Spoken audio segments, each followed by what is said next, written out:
Thank you. We're going to dive right in.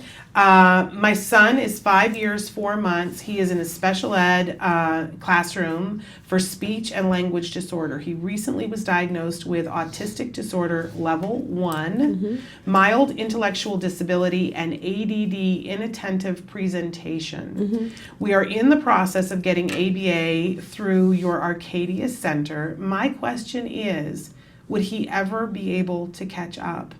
Also, I want him to attend mainstream classroom. I spoke with the director of the public charter school, but she said that he won't be able to succeed due to his profound delay in speech. Please help with 3 exclamation points. Right, so there's some very good things going on here. One is that he's level 1. Level 1 means, of course, people always diagnose incorrectly these days. There should actually be level 1.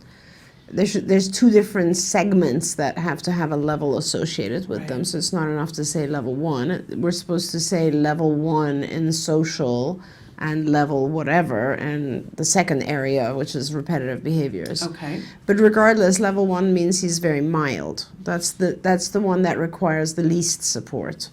Now, I don't know who diagnosed him, but sometimes when the person diagnosing is also part of the funding agency, they tend to diagnose mild support or minimal support because they don't want to fund it. There's definitely that conflict arises there.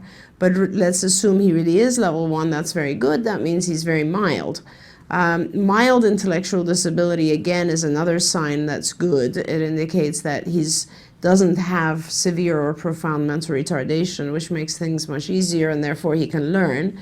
And thirdly, ADD inattentive type is basically very common with our kids, so they have difficulties with inattention. So all of this is great news. It's not bad news, it's great news.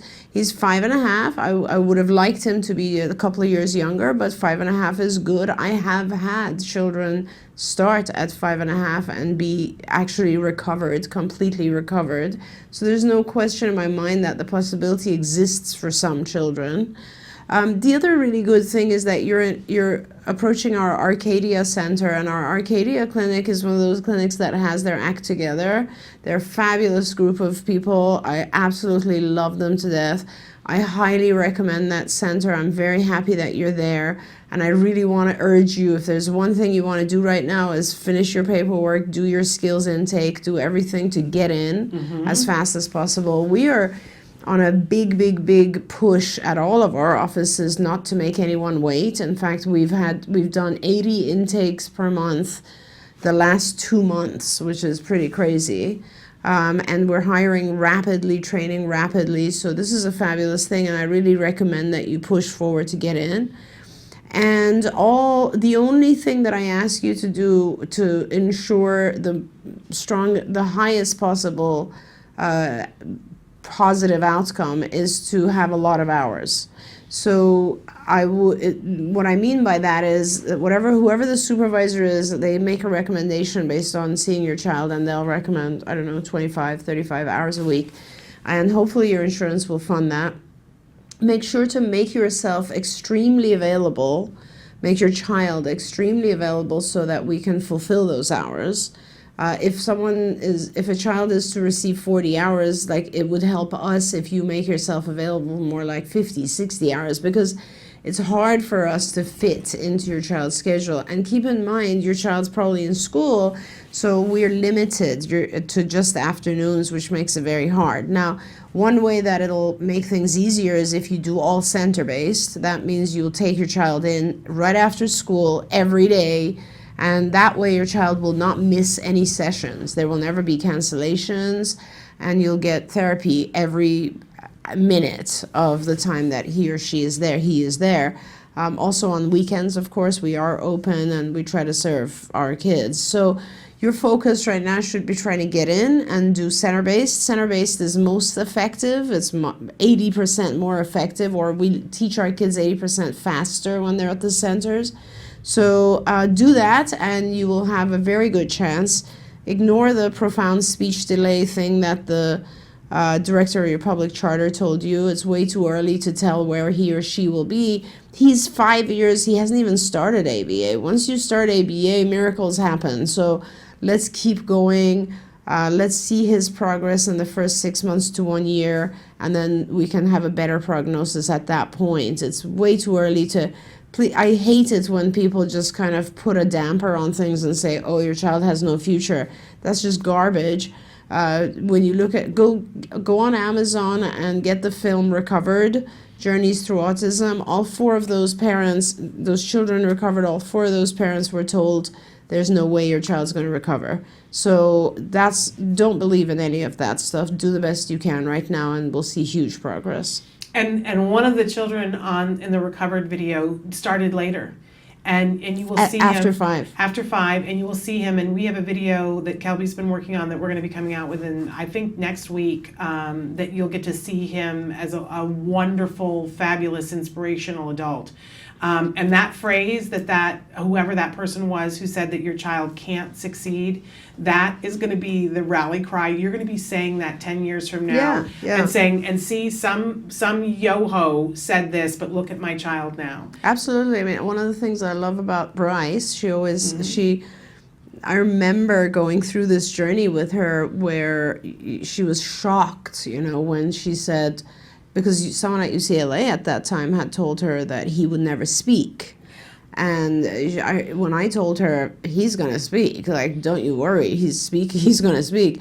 She said she just couldn't believe it. And then years later, she went back to that person and said, you told me he would never speak, and now he's testing normal. And that person said to her, I never said that. And of course, Bryce had recorded it, so I love her. Bryce. I just love her. And for those of you, we're talking about Bryce Myler. She's one of the moms in the Recovered, and Nancy and I had her as a guest on the show a couple of weeks ago.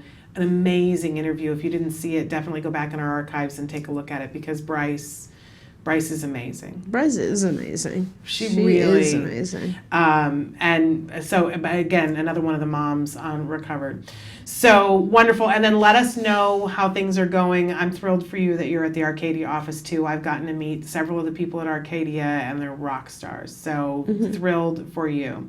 Okay, last week when you were talking with Nancy, you had a question from a viewer from New Jersey, and they wrote back in and said, hey guys, the nearest location for us in New Jersey is an hour away from us. I don't know if I should just do the hour drive or have them come to our house, and what do you recommend? Right. I'm not even sure if the New Jersey office travels to homes. They might be all center-based. We're really moving towards the 100% center-based model now, because, the effectiveness is so big. Like the difference between teaching in home and teaching at a center, it would have never even occurred to me to do that research. I'm very glad that we had the opportunity to look at it because of skills, because we always traditionally thought, okay, in-home is better. And to look at it, and it's not like it's 20% better, it's 80% better, it's so much better. That's a huge difference. And there's a lot of variables that lead to this, obviously. There's variables we can't necessarily replicate at home. For instance, there's always a supervisor on site. There's never a cancellation, because if you take your child in, there's another therapist who's going to take over even if one therapist is sick. In fact, therapists don't cancel when they go to the center, when they work at the centers. It's much more intensive. There's no break. Like, it's just a much more good learning opportunity. So I know it's an hour away, but I really recommend that you try to make it happen. The difference is that when you have home therapy, first of all, the acquisition rates are much lower for our kids because there's just a lot of distractions around. And also the therapists cancel a lot, quite honestly, because if you're not driving an hour, they're driving an hour. And so they will cancel. You'll have days where you have prepared yourself for therapy and nobody comes. I mean, it's just not a good scenario. Obviously, we try to back up our therapists as much as possible, but it's a new location. It's a new area. We're very limited on the number of therapists we have. So if you can make it in, I would make it in. Your supervisor will probably recommend a little bit of home sessions just because they want to see how the child's doing in home. And they want to make sure the child generalizes to the home, and we teach skills that are appropriate for the home as well.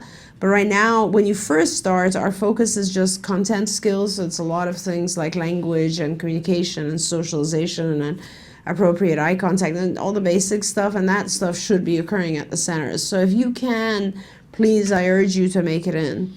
And I just want to say, I was in a conversation with a parent a couple of weeks ago about this very thing, and I was very honest with the parent, and I said, you know, we live an hour away from the center where my son went, and we drove in once every 2 weeks for a clinic, and we didn't have the option to bring him in for a center-based, and I said, so I can't imagine what you're going through, but I keep trying to put myself in your shoes. And I said, I can't imagine what a hardship that would be to go an hour. But if that had been offered to me, I wish somebody had said this to me. Do it. It's worth it. It's a short period of time. And what I said to that person was, my son did therapy for 5 years and it saved our lives. It saved his life, and he is able to do the rest of his life whatever he sets his mind to. There is nothing you could say to me that would convince me that that wasn't valuable time. But the reality of what the study that they have done shows is that if we had the opportunity to do it in center-based, we would have done it in 3 years. Right. That's the importance. And also, parents don't realize that we still engage the parents in fact, along with this push, we've instigated a very intensive parent training model. So we have a very, very intensive parent training model going on as well, where you will be trained, you will be involved. We're doing also like, that's you. My phone. It sounds the same as mine, so I was like, oops. I apologize. Not at all. So, you know, we're going to involve parents. We're going to keep parents very involved. But there's so many opportunities that come up at the centers. Like, there are other children with whom your child can interact and socialize. There are a multitude of people present. It's not always just one therapist. We rotate therapists. There's people who are experts in different areas available, you know. So there's a lot of good stuff that goes on. The centers are very active and engaging, and the kids learn very well. And honestly, Shannon, you know, like you look at some people, I know people, my friends, and they have kids, let's say, who are athletes, right? And they'll drive an hour every day for soccer practice. Absolutely. They'll drive an hour every day for drama. They'll, you know, so this is your child's life. Yeah. There was an insurance company recently who was criticizing us and saying, wait, why are you telling parents to pull their kids out of school to come to clinic? And I was like, because this stuff saves your child's life. You know, there's nothing that is as important as ABA. If there was, ABA wouldn't be medically necessary. This is medical necessity. We're not talking about your child learning geography. We're talking about your child learning to communicate for the rest of his life. So there's nothing as important as this. Do it. Absolutely. And the last thing that I want to add to that is that I know some of you are concerned about, well, what is that hour each way in the car for your child? Right. I hope that you get yourself a tablet and get Camp Discovery. And that's it. And use that time. That will supercharge. That's you will right. get more done. The studies are showing that conclusively that is the best use of your child's time. So these are ways for you to speed things up, and I think I can't express to you how important this is, because, you know, we all talk about insurance coverage existing, and the truth is, yeah, it exists, but insurance cuts people off. Like do you know, like I won't name the company right now, but there's a managed healthcare company that is sending us data of our own data and saying, we're upset with CARD because CARD provides overall more hours of therapy to children than any other provider. You guys recommend more hours of therapy to children than any other provider. And then you look at the hours of therapy that we're providing for their children, and guess what the average is? 15 hours a week. And they're pushing us to reduce that. And we're saying, no, cut us off, do whatever you want to do. We're not going down. We're recommending for each child. There's a lot of pressure. So, you know. And you'll never, I had the benefit of a regional center that paid for 5 years. You're not going to find that again. Right. You need to get it done in less amount of time, and you can get it done, and then you can go back to having your life afterwards. That's right. So do it. Let us know if you need. I'll be happy to give you a weekly pep talk. And if there's something that you need to make it work, let's definitely talk about it. Okay, we're going to take a break, and I'm going to take care of my phone, and then we're going to come back with more Ask Dr. Doreen. Stick with us. Welcome back to Ask Dr. Doreen. We're here with Dr. Doreen Granpeesheh, and she is answering your questions. We had just something that I wanted to read from a dad who watches the show on a pretty regular basis, although hasn't been able to be with us very much the last couple of weeks. He wrote in and said, "Great job, Kelby, for holding it down and keeping the show going. We depend on all you guys to inform us." And they said, "Get well, Shannon. I am doing better." And he went on to say, "I'll be joining the Autism Walk this year for the first time. We're going to be looking out for Benji's World." He says, "I hope to meet you guys and thank you in person for all the guidance I've received through your show, and forgive me if I break down in tears for it. We'll be crying right there with you. Get me a tissue. You know I'll cry with you." And then he goes on to say, "Have a great day. I've not had a chance to join you guys live in a few weeks as my job ramps up for the holidays. It becomes hard to keep my head in two places at once, but hope to see you guys and meet you there." I will be stationed at the booth. Kelby's going to be roaming a bit with the camera, but I will be there. Come and make some bubbles with us. I heard Nick's helping too. Nick Yates, in fact, the gentleman that I was just talking about that is featured in Recovered, that we have a video that we're going to be putting out next week, I believe. He's going to be there volunteering as well. Bring your kids. We're going to be making bubbles, and we have some things to give away. I'm very excited that we have some giveaway stuff. So continuing on, but thrilled that I'm so excited that we're going to get to meet you. Always, always thrilled.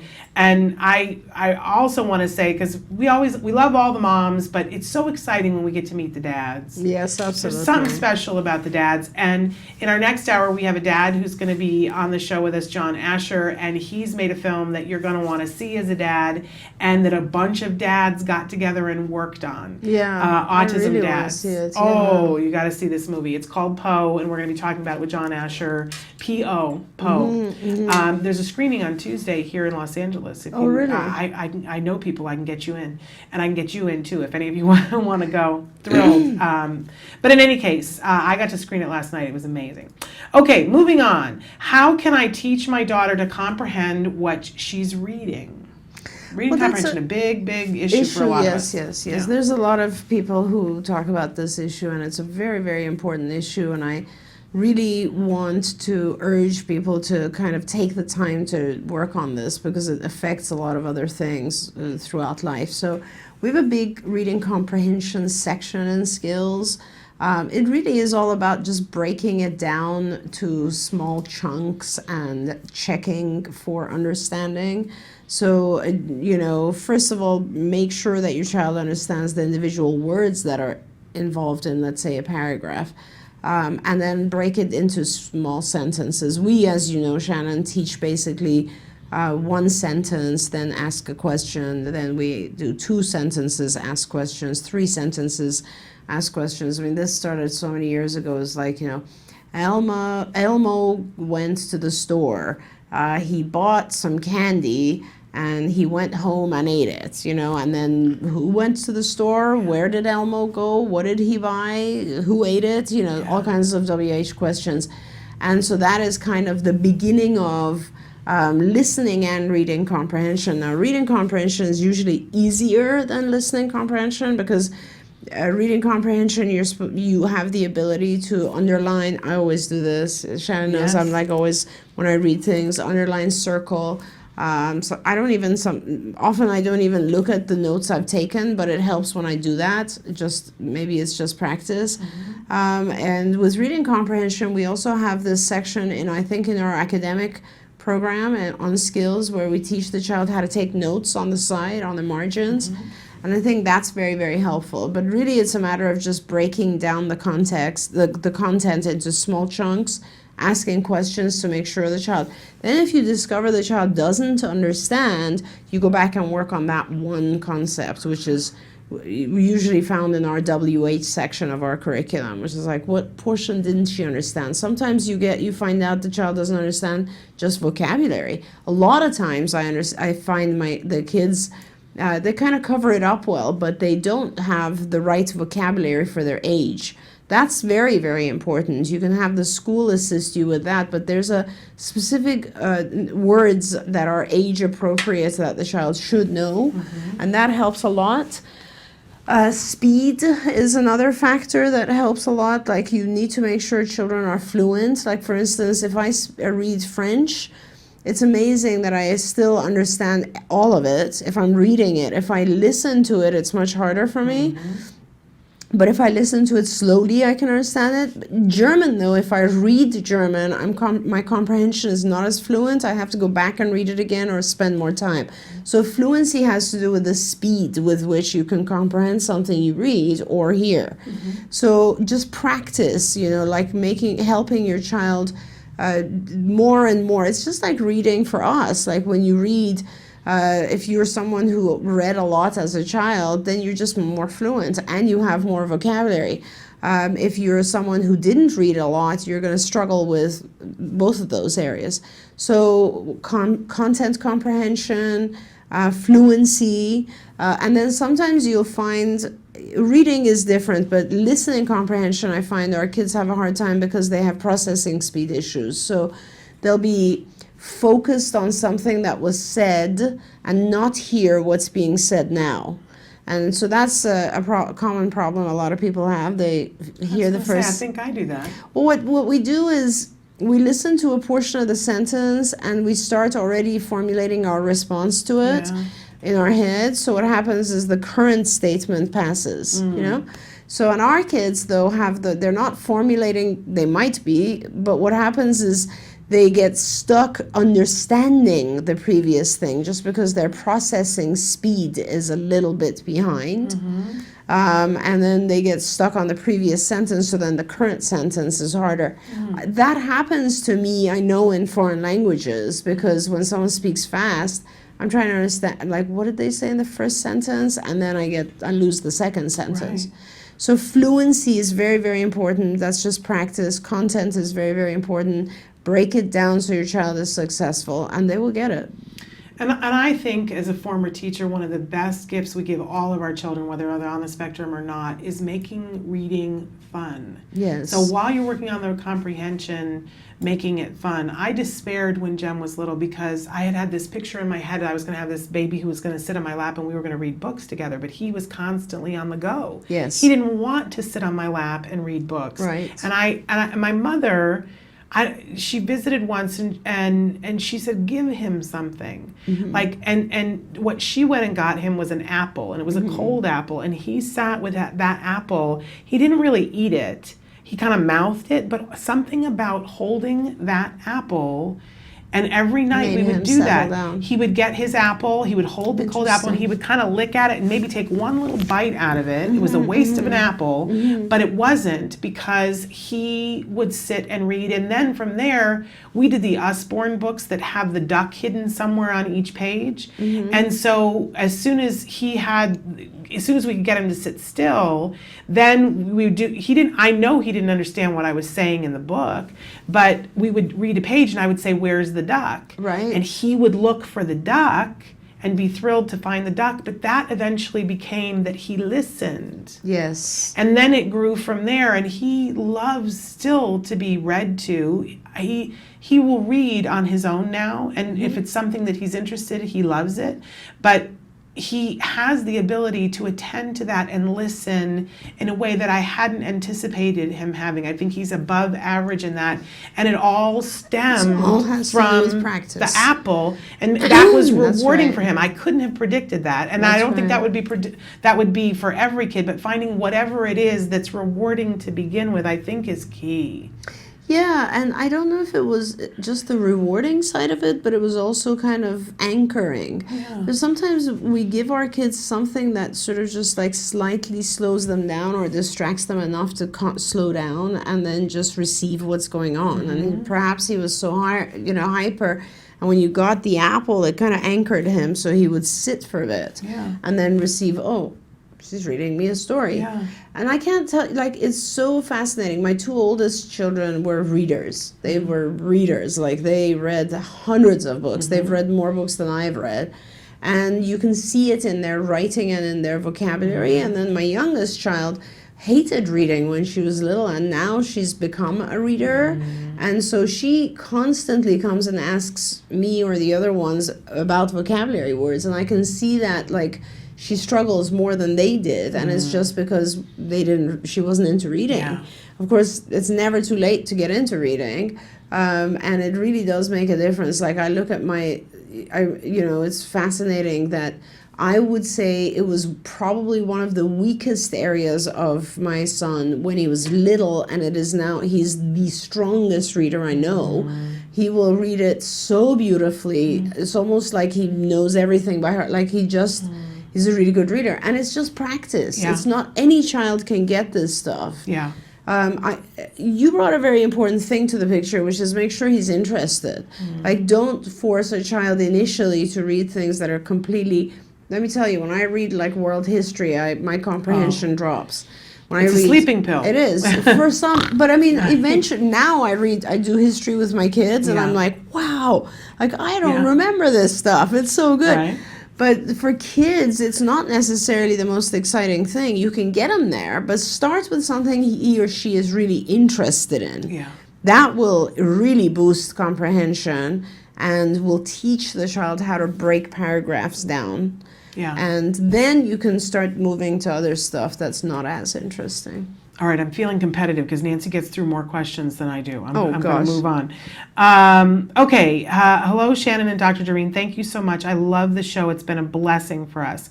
I have a 5-year-old in kindergarten in a class of 8 to 2 due to his potty training, but he is supposed to be in a 10 to 2.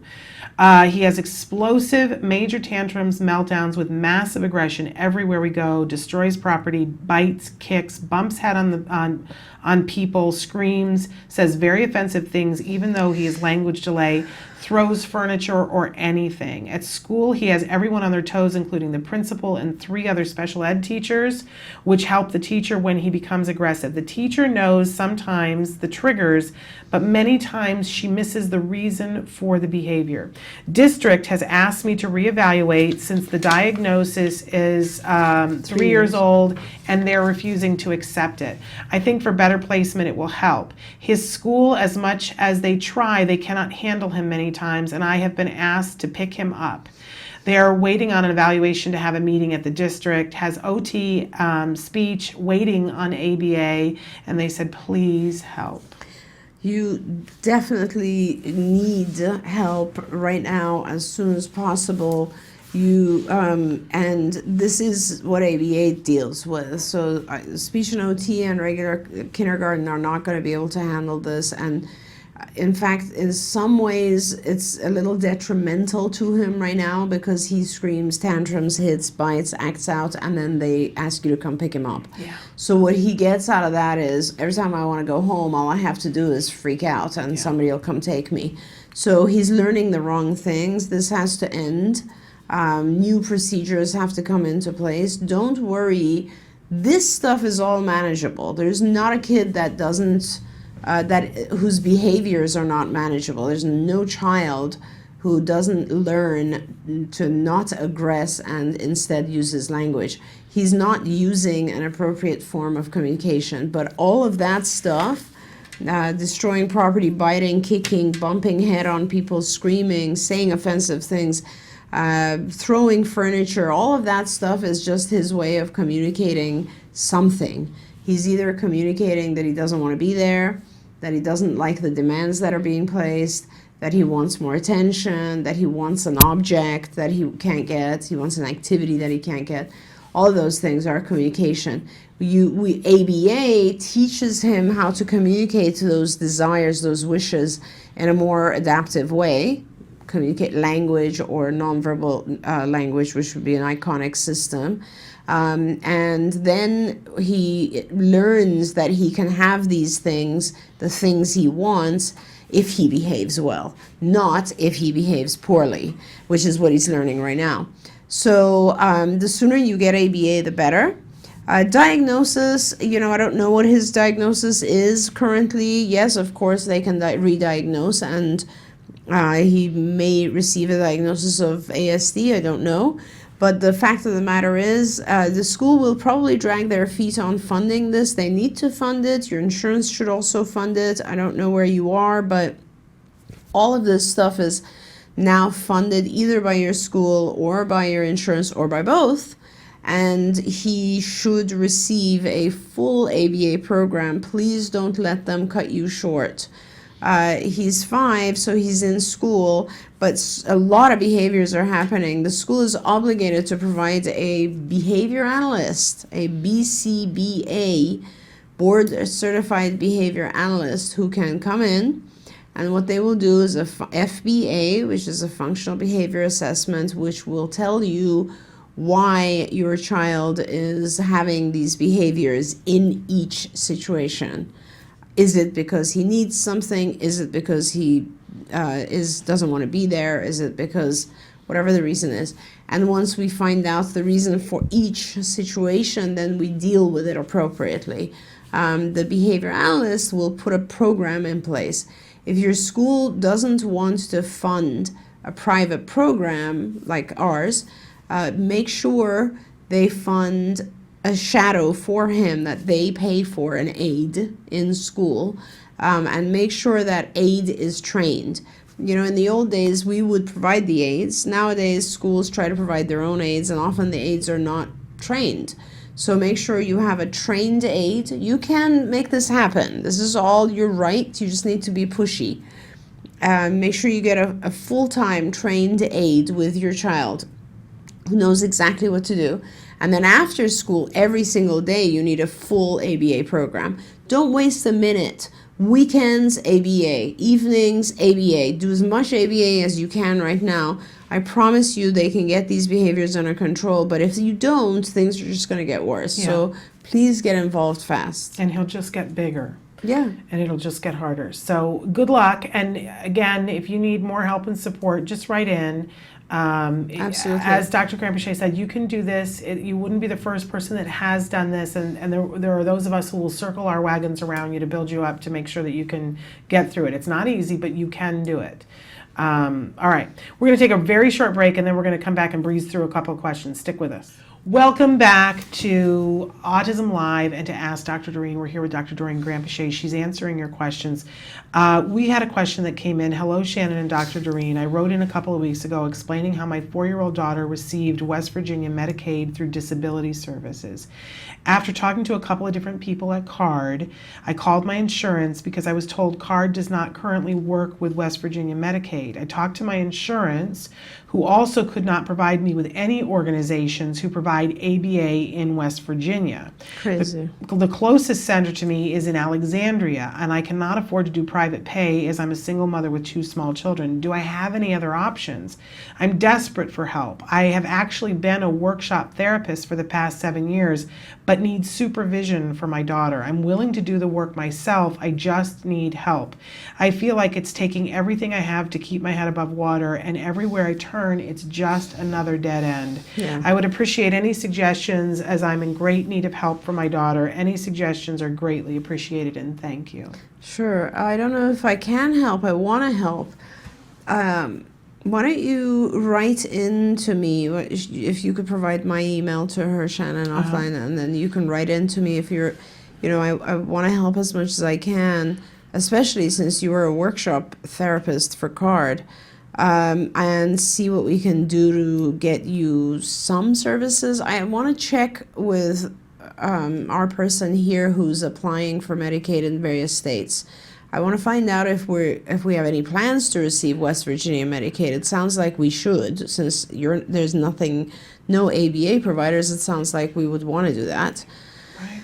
I would ask that you contact our academy personnel, and we have a school that's funded in Alexandria. So I wonder if you can receive funding and that's different funding, right? That's school funding. And then you would get all day long ABA. So, and you should probably, so if you contact me, I can give you the contact information for that. So start with me, write to s.penrod@autism-live.com, and then I can, what I will do is forward your email to Dr. Granpeesheh, and then you and she will be in conversation. Right. I mean, and, you know, at the very minimum, what I can do for you is to give you free access to skills for the next 3 years. And then you, as a workshop therapist, can just join skills and start working with your own child. If you were a workshop therapist, what you really need is just guidance on content, and then you probably can try to maybe get some friends and other people to volunteer and help in the meantime. And that would be a good way to start. But, you know, and we can always try to figure out a way to help you with funding. But it's a journey, as you know, and it's important to get started early. So please write into Shannon and we'll see how we can help. And I'm also concerned, I wanted to run this by Bryce as well, because when you say I talked to my insurance, who also could not provide me with any organizations who provide ABA in West Virginia.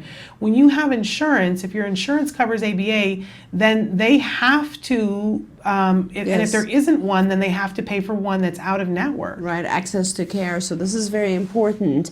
I don't know enough about West Virginia to be able to answer that. Yeah. Well, let me run it by Bryce. Bryce, and then Catherine, of course, is the one who knows all our Medicaid stuff. Okay. Yeah. All right, great. So write into me, because I probably have your email somewhere before, but write into me again so that I know for sure that it's you. Okay. I want to go back to a question here. Dear Shannon and Dr. Doreen, my 7-year-old is super slow completing non-academic tasks at school. He's consistently the last kid to finish art projects and other tasks that I know he can do quicker. Any ideas on how to speed him up a bit? He doesn't respond to any verbal requests to work faster and keep up with his classmates, and thanks. Yeah, sure. That's an easy one, and I'm glad that he's just having a slower time with the non-academic stuff. Yeah. So he sounds like he's a smart kid and he's interested in more the academics than other stuff. But this is an easy one, you know, you can't, and he's 7 years old, so it's a shaping procedure. I mean, you can use a lot of different tools, I suppose. There are watch minders, so there are watches that will pop up with a particular message. Nowadays, it's really easy with so much technology, where the message will just say, hurry up, or, you know, you have X amount of time left. I would suggest that you just ask the teacher, if possible, to set timers for various activities, like the art project, like make sure that he has a timer, or even what's kind of, timers sometimes make our kids a little nervous. Egg timers are very cool because they can see it. Right, but it doesn't tick. It doesn't tick or make you nervous. If someone's phone can be accessible, there's a variety of bar timers that kind of show you how things are reducing, so the child can see that they're running out of time. You can practice this at home, definitely, and, you know, set up the art project and make sure the child kind of speeds up a little bit. But make sure there's a reinforcer in it for him. Make sure that he knows that if I do these things within a certain time frame, I get a reinforcer. In fact, if you really want children to speed up, the way you do it is that you increase the reinforcer the faster they do something, as long as it's still quality. So in other words, if you, let's say you have 5 minutes for an activity, if the child does the activity in 5 minutes, he'll get this reward. If he does it in 3, he'll get this bigger reward. And if he does it in 2, he'll get this biggest reward. And you can teach a child that, especially a child like this, because it sounds like you could write things out for him. Yeah. And you could say, okay, if you do it before this buzzer, you'll get this big thing. As long as the reward is meaningful, the child will definitely get it done. And it sounds like maybe he's just not, I don't know if he's not interested in the art project. Sometimes pay attention to the content so you can make it more interesting for him. Or if he's just a real academic type of a child, in which case maybe you can add some sort of academic content to the project, and that might excite him more. I have to say, this was one of my favorite things that Card taught me, was about how to get Jem to speed up with things, because I despaired. He was in his own little world doing his own little thing. And what we do, Shannon, is we, as parents, we always like try to sit there and hurry up, hurry Exactly. up, hurry up. And that is the worst thing, because our child completely reacts to that, and they become defensive, and they don't want to do it. And they have to process what you're saying, which takes them off the task. Right. It's horrible. But we haven't had to do anything in the longest time. But the other day, I needed him to get ready, and I needed him to get ready in a hurry.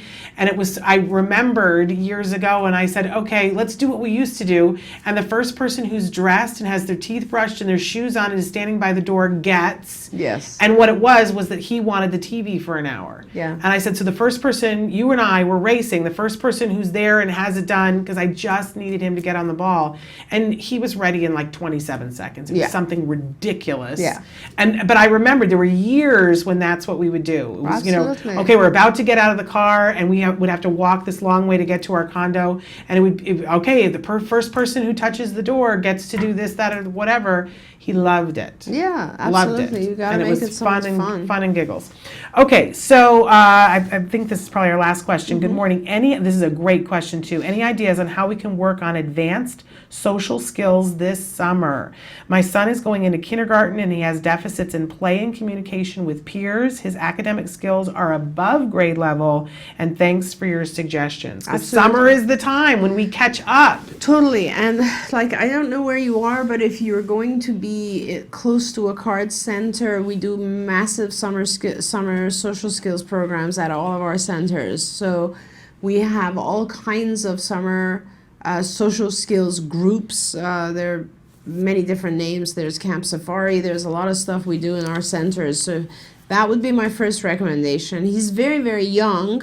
I would definitely try to get him in, focus on the play and communication with peers. But I also want to caution you, because a lot of times we try to throw our kids into social environments and activities when they don't have the skills yet. And it's not just about putting your child amongst his peers. It's about making sure that he has adequate ability to communicate socially. He has the ability to pay attention to peers' body language and social cues, as well as environmental social cues. These are all really important kind of prerequisites. So again, the place to figure that out is skillsforautism.com. Please go on there, answer the questions for the assessment. It gives you an exact breakdown of all the prerequisites that your child needs in social skills. You could just do the social curriculum if you want. I recommend you do all the curriculum areas, because they kind of interact and lead to each other. Like language is a big precursor to social. And so they interact, and executive functioning skills are important when you talk about socialization. But it'll tell you all the specific things that you need to teach for the child to actively be able to interact and communicate socially. So that's very important. This is a kindergarten level child, so you still have time, and these are the things I would recommend you do, is get on skills. You'll see a ton of activities you could do to help your child strengthen their social skills. For teenagers, I want to say, if you're listening out there and you have a teen, we do the Peers program from UCLA, which is completely focused on social interaction for peers for adolescents and teenagers. But as a young child, you should be spending a lot of time just teaching your child the content area skills. Wonderful. And remember, it's skillsforautism.com, or you can call 877-975-4559. And that is skills. All right.